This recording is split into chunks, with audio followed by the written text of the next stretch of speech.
Smart city म्हणून गवगवा होत असलेल्या सोलापुरात नागरिकांना वेगळ्याच समस्येला दररोज तोंड द्यावे लागत आहे।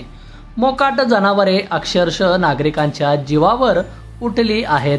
त्यांना प्रतिबंध घालणारी महापालिकेची गाढ झोपेत असलेली यंत्रणा जागे होणार का त्यांच्या हातात काहीतरी द्यावं लागतं का, असा संतापजनक सवाल सोलापुरातील नागरिकांकडून व्यक्त केला जात आहे।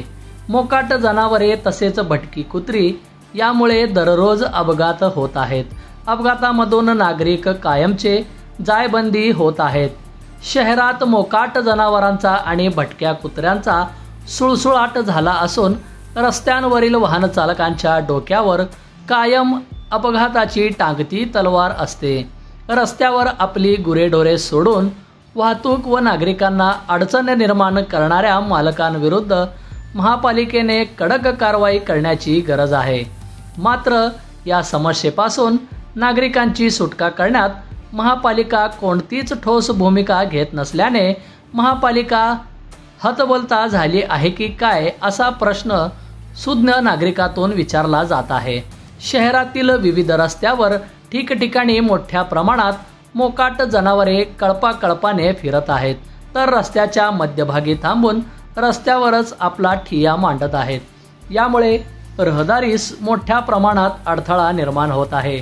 काही रस्त्यावरील दुभाजकावर ठिय्या मांडून बसतात आणि अचानकपणे हे मोकाट जनावरे रस्ता ओलांडत असल्याने वाहनधारकांचे अपघात होत आहेत, तर वाहतूक कोंडीचा त्रास होत असल्याने नागरिक संतापले आहेत। 7 रस्ता ते होडगी रोड, सिव्हिल चौक ते किडवाई चौक, VIP रोड, डपरिंग चौक, फॉरेस्ट, विजापूर वेस परिसरात अत्यंत वर्दळीच्या समजल्या जाणाऱ्या रस्त्यावर गेल्या काही महिन्यापासून मोकाट जनावरांचे वास्तव्य वाढले आहे। या ठिकाणी रस्त्यात बसलेली जनावरे आणि भटकी कुत्रे रात्रीच्या वेळी डोकेदुखीच ठरत आहेत। 10 ते 15 गायीचा कळप असल्याने त्यांना हुसकावणे कठीण जात आहे। वाहन चालकांना अर्ध्याच रस्त्याचा वापर करीत ये-जा करावे लागत असल्याने अपघात झाले आहेत। या प्रश्नाकडे अद्याप कोणीही लक्ष दिलेले नाही। शहरात गेल्या अनेक दिवसापासून मोकाट जनावरांचा उपद्रव मोठ्या प्रमाणात वाढलेला आहे। या मोकाट जनावरांचा महापालिकेने कायमस्वरूपी बंदोबस्त करावा अशी मागणी नागरिक सातत्याने करीत असतात। मात्र महापालिकेच्या नेहमीच्या दुर्लक्षामुळे ही मोकाट जनावरे पुन्हा रस्त्यावरील वाहतुकीस अडथळा ठरत आहेत। बंधुप्रेम न्यूज चॅनलला लाईक, सबस्क्राईब व बेल आयकॉन दाबायला विसरू नका। धन्यवाद।